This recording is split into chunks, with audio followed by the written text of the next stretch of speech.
அத்திக்காய் வத்த குழம்பு பாருங்கள். இந்த மாதிரி செஞ்சு பார்க்கலாம் வாங்க. எப்படி ருசியாக காரசாரமான ஒரு வத்த குழம்பு செய்யலாம் வாங்க. எப்படி இருக்குதுன்னு செஞ்சு பார்க்கலாம் வாங்க. சரிங்களா? பார்க்கலாம் வாங்க. அனைவருக்கும் வணக்கங்க.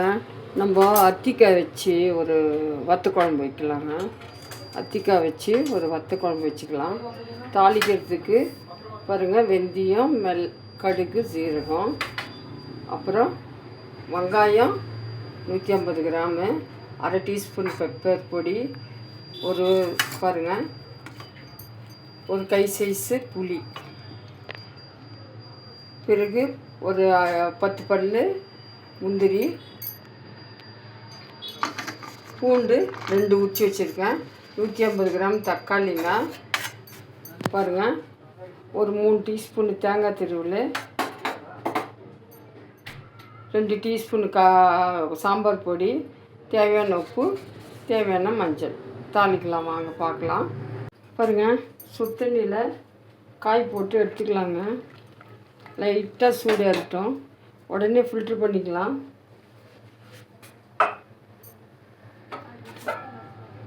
பாருங்கள்,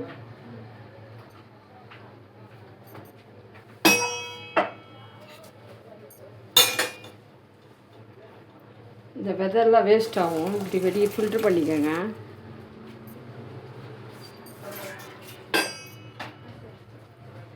பார்க்கலாம், தாளிக்கலாம் வாங்க. நல்லெண்ணெய் ஊற்றிக்கலாங்க. கொஞ்சம் கூட இருக்கட்டும் நல்லெண்ணெய், கொஞ்சம் அதிகமாக ஊற்றிக்கலாம். ஒரு குழி கரண்டி ஊற்றிக்கலாம். கடுகு போட்டுக்கலாங்க. கடுகு பொரியிட்ட பார்க்கலாம். பாருங்கள், கடுகு பொரிஞ்சிச்சு. வெங்காயம் போட்டுக்கலாங்க. வெங்காயம் போட்டாச்சுங்க. வதக்கத்தை பார்க்கலாம். கொஞ்சம் உப்பு போட்டுக்கலாங்க. எடுத்து வச்சு உப்புலேருந்து கொஞ்சம் எடுத்து போட்டுக்கலாம். வதக்கிட்ட வெங்காயம் பார்க்கலாம். பாருங்கள், அத்திக்காய் போட்டுக்கிட்டோம். வெங்காயம் போட்டுருக்கோம், அத்திக்காய் போட்டுக்கலாங்க. பாருங்கள், இந்த மாதிரி இதில் குக் ஆகணும் அத்திக்காய். அப்போ தான் கசப்பு தன்மையோ துவப்பு தன்மையோ கம்மியாக இருக்கும். கொஞ்சம் அது வதங்கிட்டோங்க. வதங்கும் போது நம்ம தக்காளி ஆட்டிக்கலாங்க. தக்காளி, முந்திரி, பூண்டு,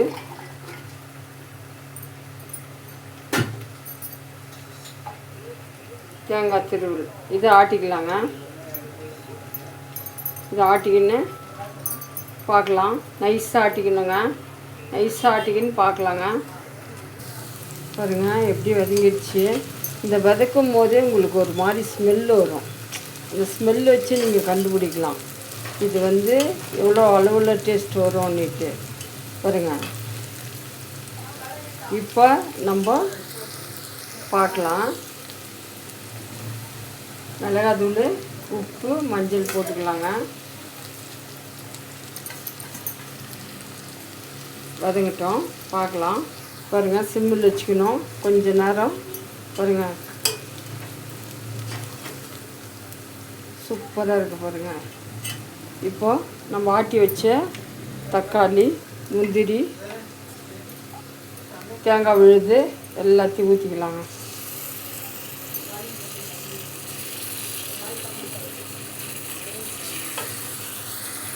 பாருங்கள், எண்ணெய் பிரிய வதங்கணுங்க.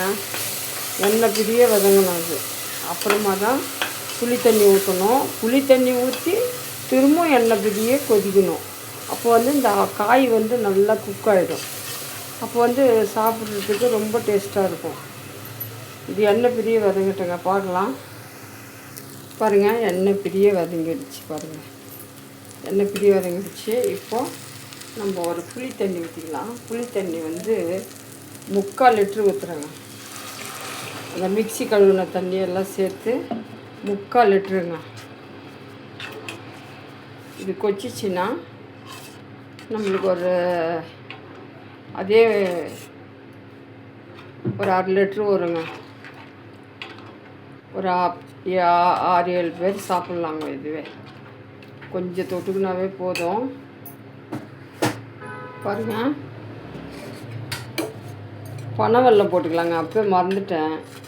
பனை வெல்லம் ஒரு 5 கிராம் போட்டுக்கலாம். கொதிக்கட்டுங்க, பார்க்கலாம். பாருங்கள், காய் நல்லா வெந்துடுச்சு.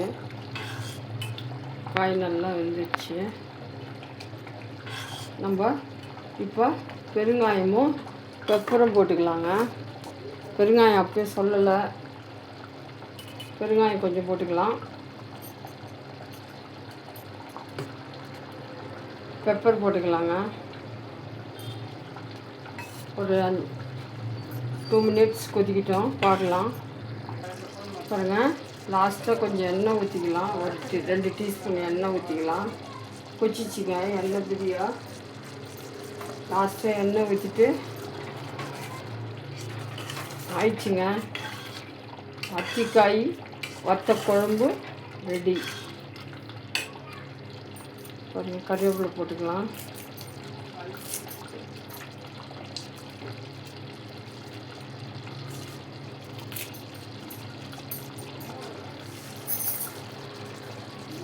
ஆயிடுச்சுங்க. நீங்களும் இந்த மாதிரி செஞ்சு பாருங்கள். செஞ்சு பார்த்துட்டு சொல்லுங்கள் எப்படி இருக்குன்னுட்டு. ரொம்ப அருமையான டேஸ்ட்டுங்க, கசப்பே இருக்காது இப்படி செஞ்சால். நீங்களும் செஞ்சு பாருங்கள். செஞ்சு பார்த்துட்டு சொல்லுங்கள். சப்ஸ்கிரைப் பண்ணுங்கள், ஆதரவு பண்ணுங்கள், லைக் பண்ணுங்கள், கமெண்ட் பண்ணுங்கள். ஏதாவது தப்பு இருந்தாலும் பண்ணுங்கள், சரி இருந்தாலும் பண்ணுங்கள். இதுவரை எனக்கு வந்து சப்ஸ்கிரைப் பண்ண அனைவருக்கும் நன்றி தெரிவிச்சுக்கிறேன். நன்றிங்க. பாய்.